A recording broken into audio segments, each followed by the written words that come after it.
नमस्कार, मैं हूं पंकज सिंह जाडेजा। हमारा उद्देश्य है राष्ट्र से स्नेह, राष्ट्र का सम्मान। अब देखते हैं आज की दिन भर की टॉप हेडलाइन। बजरंग दल कार्यकर्ताओं की पिटाई, जिस सिपाही ने पीटा उसे एक ग्रेड थाने पहुंचाया। विवादित है सिपाही का रिकॉर्ड।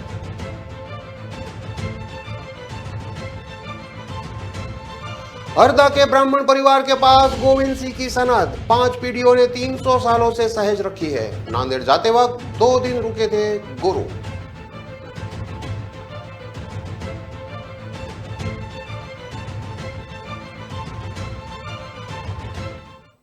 आईआईटी प्रोफेसर ने परिवार को छोड़ा, बस को बनाया घर। पर्यावरण बचाने की खातिर 11 साल के लिए देश भर की यात्रा पर।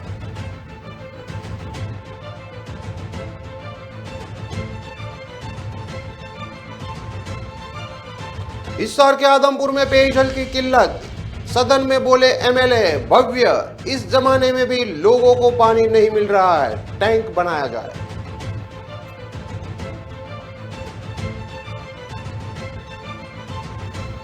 हरियाणा विधानसभा में हुड्डा मनोहर का शायरी मुकाबला। भूपेंद्र बोले यकीन था कसूर हमारा निकलेगा। सीएम बोले खामोशी का लिहाज करिए, लफ्ज बर्दाश्त नहीं होंगे।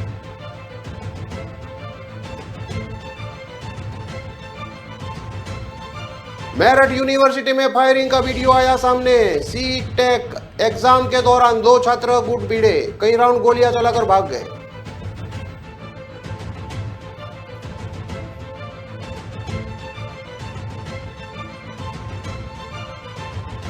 भारतीय कप सिरप पीने से 18 बच्चों की मौत। नोएडा की कंपनी ने साल 2021 में भेजे थे डॉक्स 1 mx टैबलेट और सिरप।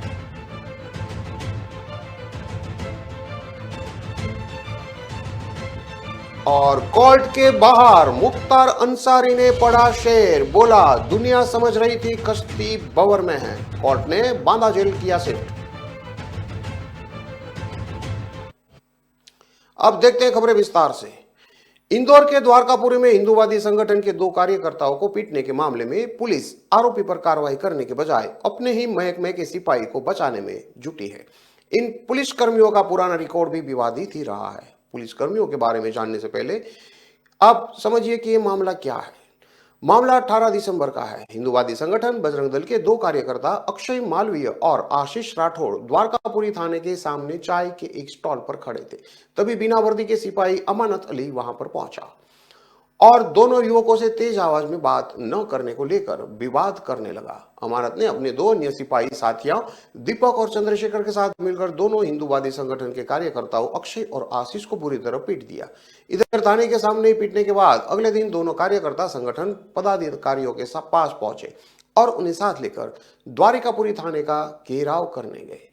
अफसरों से बात कर टीआई अलका मैनिया ने दोनों से लिखित शिकायत ले ली और बजरंग दल के कार्यकर्ताओं और पदाधिकारियों को कार्रवाई का आश्वासन देकर रवाना कर दिया।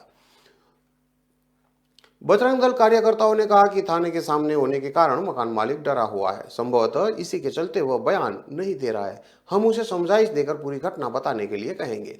बजरंग दल के जिला संयोजक पप्पू कोचले राजेश तोमर ने बताया कि एडिशनल डीसीपी प्रशांत चौबे और एसपी बीपीएस परिहार ने तीनों सिपाहियों पर कार्रवाई का आश्वासन दिया था। इसके चलते हमने थाने का घेराव टाल दिया है। हालांकि हमने टीआई अलका मैनिया को ज्ञापन तो दिया ही है। कोचले और तोमर ने कहा कि यदि सिपाहियों पर कार्रवाई नहीं की जाती है तो हम थाने पर उग्र प्रदर्शन करेंगे। इधर मंगलवार रात टीआई ने दोनों युवकों को थाने बुलाकर समझाइश दी है। उन्होंने बताया कि एक सिपाही को थाने से हटा दिया गया है।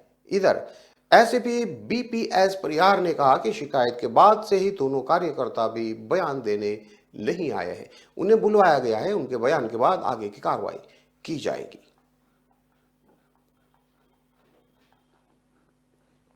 सिखों के 10वें गुरु गोविंद सिंह जी को गुजरे हुए 300 सालों से भी अधिक समय हो गया है, लेकिन हरदा का एक ब्राह्मण परिवार ने अपनी 5 पीढ़ियों से गुरु गोविंद जी के हाथों से लिखी सनद संभाल कर रखी है।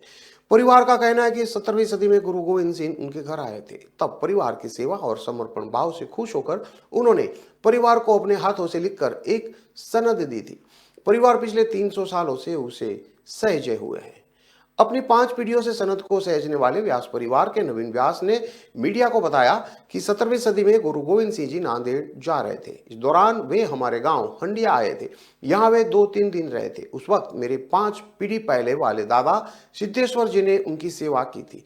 मेरे दादाजी की सेवा से वे काफी खुश हुए थे, इसलिए जाते समय उन्होंने मेरे दादाजी को एक सनद लिखकर दी थी, जिसकी मूल प्रति हमने आज तक किसी को नहीं दी है।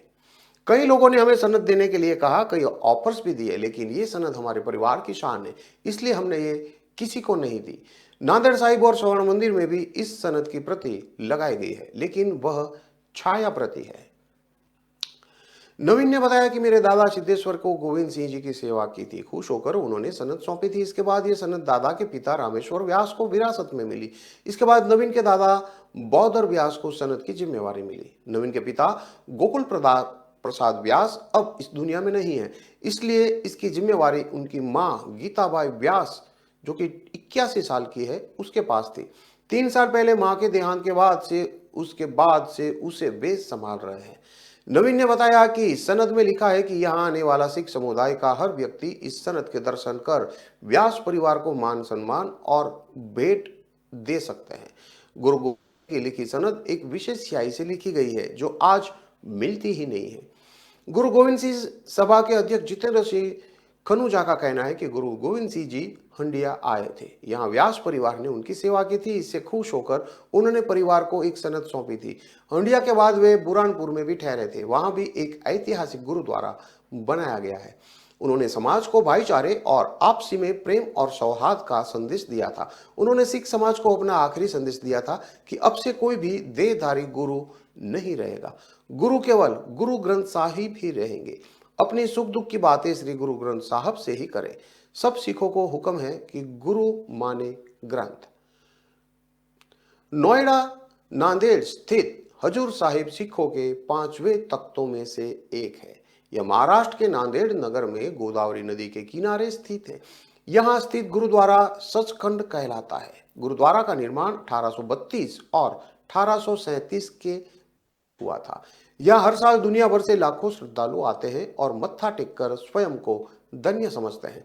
यहीं पर सन 1708 में सिखों के 10वें तथा अंतिम गुरु गुरु गोविंद सिंह जी ने अपने प्रिय घोड़े दिलबाग के साथ अंतिम सांस ली थी। समाज के एक पदाधिकारी का कहना है कि सचखंड का अर्थ होता है सत्य का क्षेत्र। जहां गोविंद जी ज्योति ज्योत समाये थे, वहीं गुरुद्वारा बनाया गया है। गुरुद्वारे का आंतरिक कक्ष अंगीठा साहब कहलाता है। यह ठीक उसी स्थान पर बनाया गया है जहां गुरु गोविंद सिंह जी का दाह संस्कार किया गया था।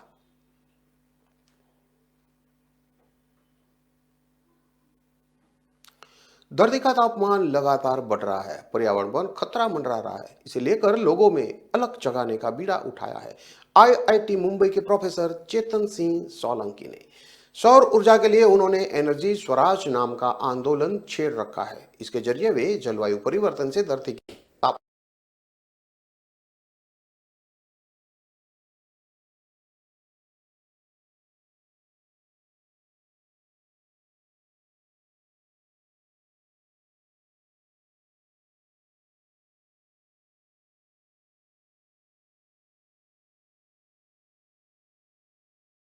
लाख रुपये में बस तैयार करवाई है।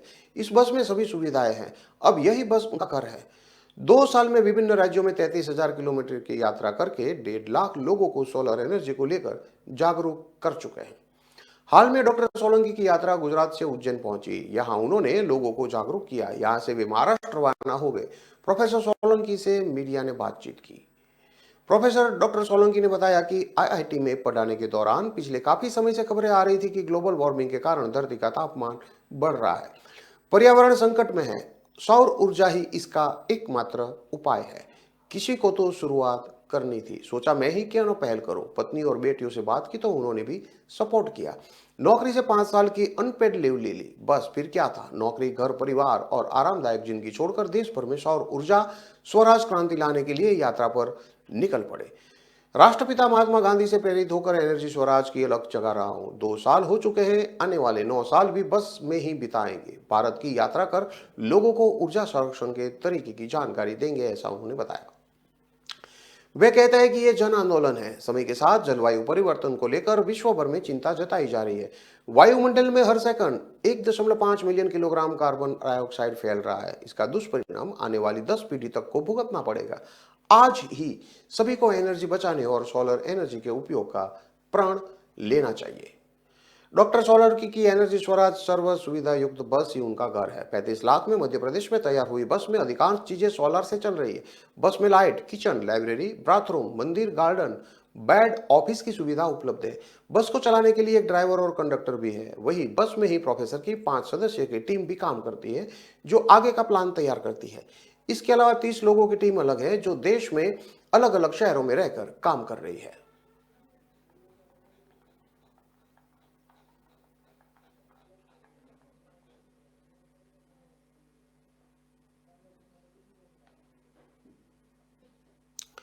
हरियाणा में हिसार के आदमपुर क्षेत्र में पानी की समस्या बनी हुई है। यह मामला हरियाणा विधानसभा में भी उठा है। विधायक भव्य बिश्नोई ने विधानसभा में जहां तक कह दिया कि दुर्भाग्य की बात है कि इस जमाने में भी मेरे हल्के लोगों को पीने का पानी नहीं मिल रहा है। हिसार के सदलपुर, असरवा, चंदननगर, चबरवाल, बोडिया, सदलपुर, आदमपुर गांव, काबरेल, ढाबी, बीड, डंडूर, जिली, पीरावारी में पीने के पानी की काफी समस्या है। भव्य ने कहा कि चंदननगर में पीने के पानी की बहुत बड़ी समस्या है। यहाँ जल घर नहीं है। चंदनगर में एक उनका पुराना कार्यकर्ता अपने खेत से पाइपलाइन बिछाकर पूरे गांव को पानी दे रहा है। जीएलएफ से 6 एकड़ जमीन लेकर अलग से वाटर जलघर बनाया जाए, ये उनकी मांग है। फाइल पशुपालन विभाग के पास पड़ी थी। भव्य ने कहा कि गांव जीजी, बीड, बरबान, पीरावाली में पीने के पानी की समस्या के निदान के लिए जलघर बनाया जाए। गांव डंडूर में जलघर के लिए जीएलएफ से 4 लाख एकड़ जमीन की मंजूरी मिल चुकी है। इसकी फाइल पशुपालन और डेयरी विभाग के पास पड़ी है। काम को जल्द से जल्द शुरुआत करवाया जाए। भव्य ने कहा कि 84 करोड़ रुपए सीएम ने मंजूर किए हैं, जिनका आभार व्यक्त करते हैं, लेकिन सवाल यह है कि इन कामों का टेंडर अपलोड कब होगा।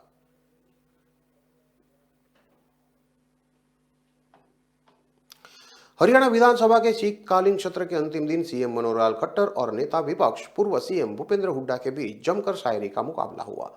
गन्ने का भाव बढ़ाने की मांग को लेकर दोनों ने एक दूसरे को शायरी में जवाब दिया। सबसे पहले पूर्व सीएम भूपेंद्र सिंह हुड्डा ने गन्ने के भाव बढ़ाने की मांग की। हुड्डा ने कहा कि चमन में कुछ पत्तियां छड़ गई होगी। मानता हूं मैं यही इल्जाम हर पर लग रहा है, बेवफाई का। अरे चमन को रौन डाला जिन्होंने अपने पैरों से, वही दावा कर रहे हैं चमन की रहनुमान का। इसके जवाब में सीएम मनोहर लाल खट्टर ने कहा कि जिसे निभा न सकूं ऐसा वादा नहीं करता। मैं बात अपनी सीमा से ज्यादा नहीं करता। तमन्ना रखता हूं कि आसमान से छू लेने की, लेकिन औरों को गिराने का नहीं रखता। इसके बाद भूपेंद्र हुड्डा बोले, न पूछ मेरे सब्र की इंतहा कहां तक है। तू सितम कर ले, तेरी हसरत जहां तक है। वफा की उम्मीद उन्हें होगी तुमसे जिनकी आंखें बंद है। मैं तो दुनिया को दिखा रहा हूं कि तू बेवफा कहां तक है।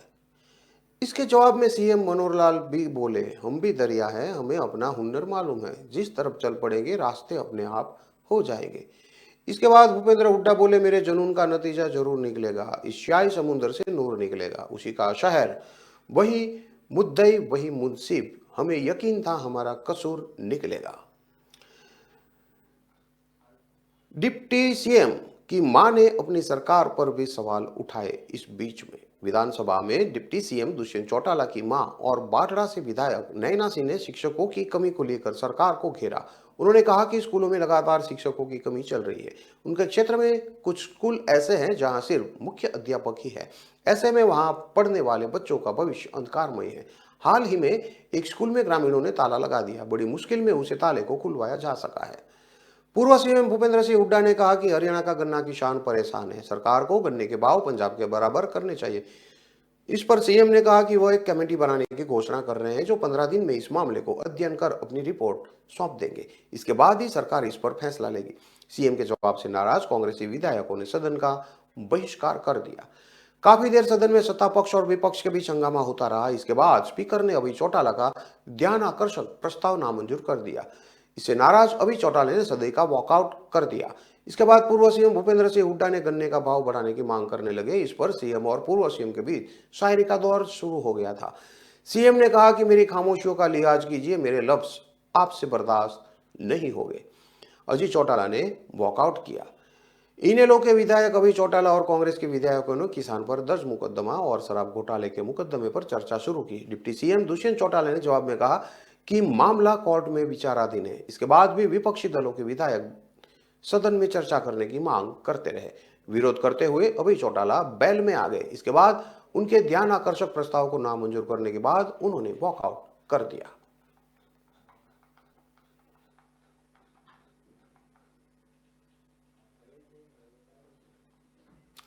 खबरों में लेते हैं अब एक छोटा सा विराम।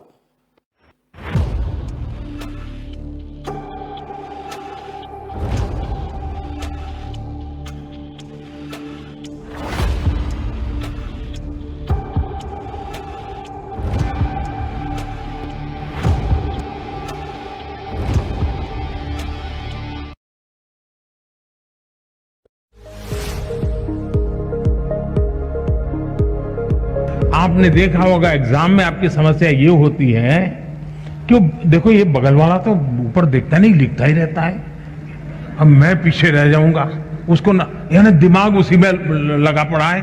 आपका दिमाग इतना हल डोल कर रहा है कि जो भीतर मेमोरी रूपी जो कॉइन है ना, आपको वो दिखता ही नहीं है। एक बार मन को स्थिर कर लीजिए। मन को स्थिर करने की दिक्कत है तो जरा डीप ब्रीथिंग कर लीजिए। 3-4 बार गहरी सांस लीजिए, एकदम सीना तान करके आंख बंद करके कुछ पल बैठिए। मन स्थिर हो जाते ही वो कॉइन जैसे दिखने लगता है। आपके मेमोरी के भीतर पड़ी हुई चीज यूं ही उभर करके आना शुरू हो जाती है। और इसलिए ईश्वर ने जिसकी मेमोरी ज्यादा है उसको कोई एक्स्ट्रा एनर्जी दी है, ऐसा नहीं है जी। हम सबको, हमारे सबका जो इंटरनल प्रोडक्ट है परमात्मा ने बहुत ढंग से बनाया हुआ है। हम किसको पनवाते हैं, किसको बढ़ाते हैं, उस पर निर्भर करता है। तो आप इसको बहुत आसानी से कर सकते हो। आप में से जो लोग पुराने शास्त्रों को जानते होंगे, कुछ तो कभी YouTube पर भी कुछ चीजें अवेलेबल होती हैं।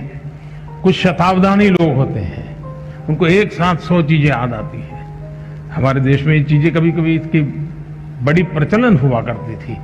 तो हम इसको ट्रेन कर सकते हैं, अपने मन को भी ट्रेन कर सकते हैं। लेकिन मैं आज, आप परीक्षा में जा रहे हैं इसलिए मैं उस दिशा में आपको नहीं ले जाऊंगा, लेकिन मैं कहता हूं मन स्थिर रखिए। आप अपने पास चीजें पड़ी हैं, वो अपने आप आना शुरू हो जाएगी, आपको वो दिखना शुरू हो जाएगी, आपका उसका स्मरण होना शुरू हो जाएगा और वही बहुत बड़ी ताकत बन जाएगा।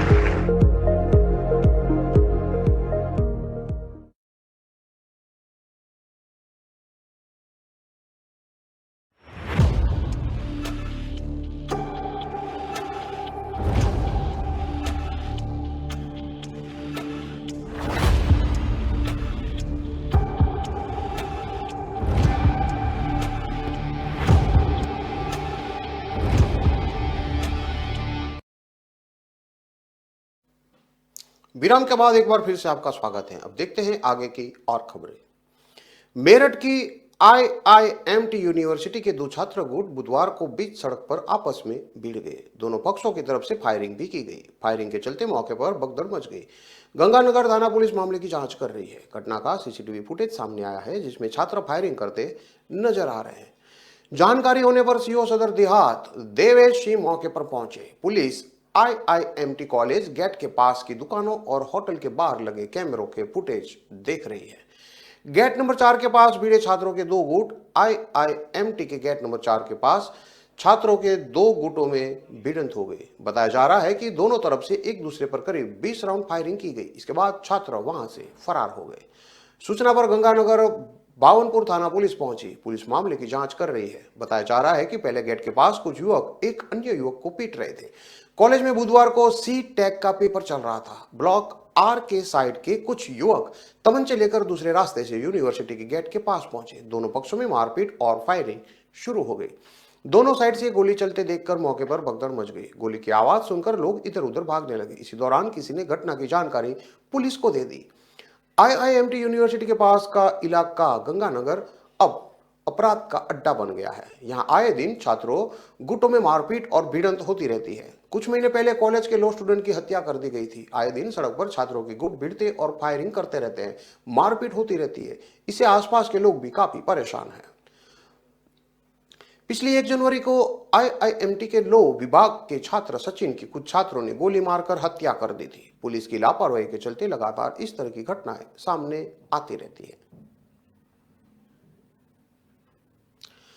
उज्बेकिस्तान में 18 बच्चों की मौत के लिए भारतीय कंपनी की दवा को जिम्मेवार बताया गया है, जिसका उत्पादन यूपी के नोएडा में होता है। यह कंपनी नोएडा के सेक्टर 67 मेरियन बायोटेक है। कंपनी की और निर्मित डॉक्स 1 टैबलेट और सिरप उज्बेकिस्तान भेजा गया था। उज्बेकिस्तान में बच्चों की मौत का यह मामला उस घटना के बाद आया है जब अफ्रीकी देश गाम्बिया में भी ऐसी ही दवा पीने से 66 बच्चों की मौत हुई थी।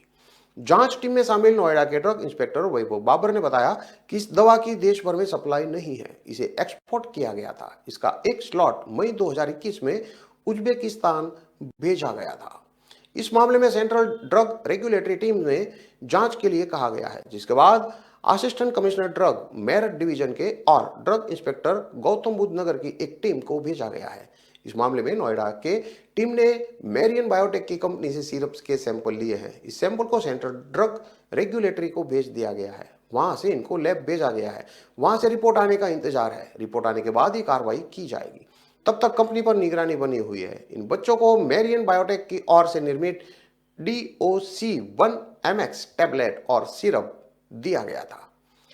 ड्रग इंस्पेक्टर ने बताया कि प्राथमिक जांच में सामने आया है कि इस सिरप की सप्लाई भारत में नहीं की जाती। इस स्लॉट को मई 2021 में सिर्फ उज्बेकिस्तान ही भेजा गया था।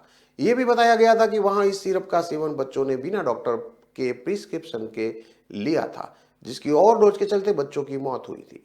उज्बेकिस्तान की मीडिया के मुताबिक लेबोरेटरी टेस्टिंग के दौरान इन कप सिरप में केमिकल इथाइलेन ग्लाइकोल पाया गया था। इसी केमिकल के पाए जाने के बाद हरियाणा की मेडेन फार्मा के खिलाफ जांच की गई, जिसे गांबिया में 70 बच्चों की मौत के लिए जिम्मेवार बताया गया था। हालांकि जांच के बाद भारत सरकार ने WHO को बताया कि कंपनी से लिए गए सभी सैंपल जांच में सही पाए हैं।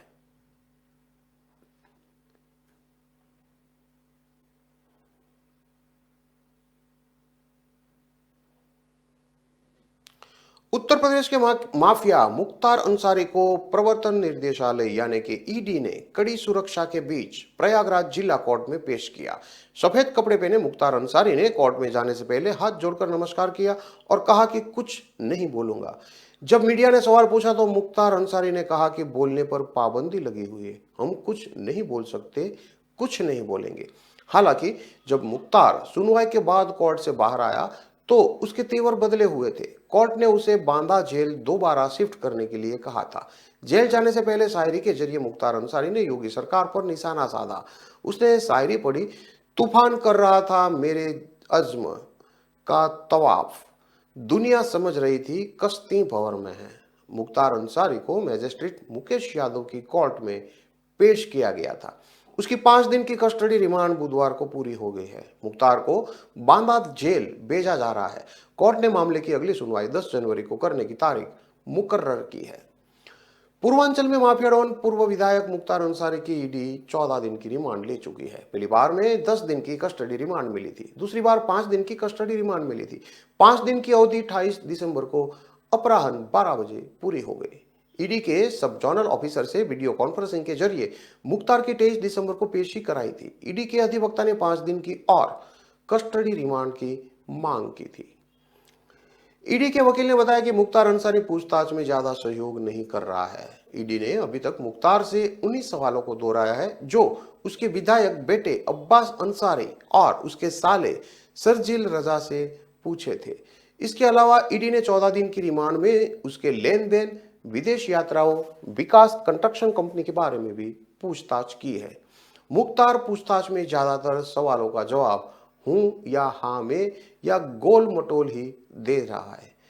माफिया मुख्तार अंसारी एक बार फिर प्रयागराज कोर्ट में अपने ही अंदाज में नजर आया था। तनी हुई मूंछ और हल्की मुस्कुराहट के साथ उसने चुटिले अंदाज में निशाना साधा था।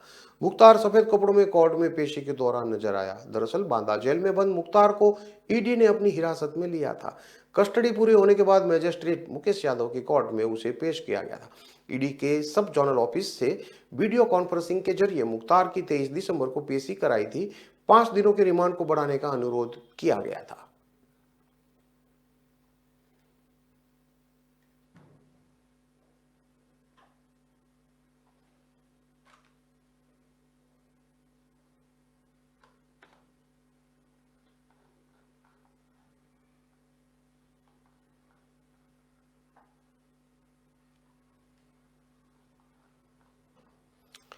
इन सभी खबरों को विस्तार से पढ़ने के लिए आप हमारे वेबसाइट का भी प्रयोग कर सकते हैं। हमारा वेब का पता है www.kalamkartavya.com। हमारी कलम ही हमारा कर्तव्य है के उद्देश्य के साथ खबरों को आप राष्ट्र प्रथम के साथ देखते रहिए। नमस्कार।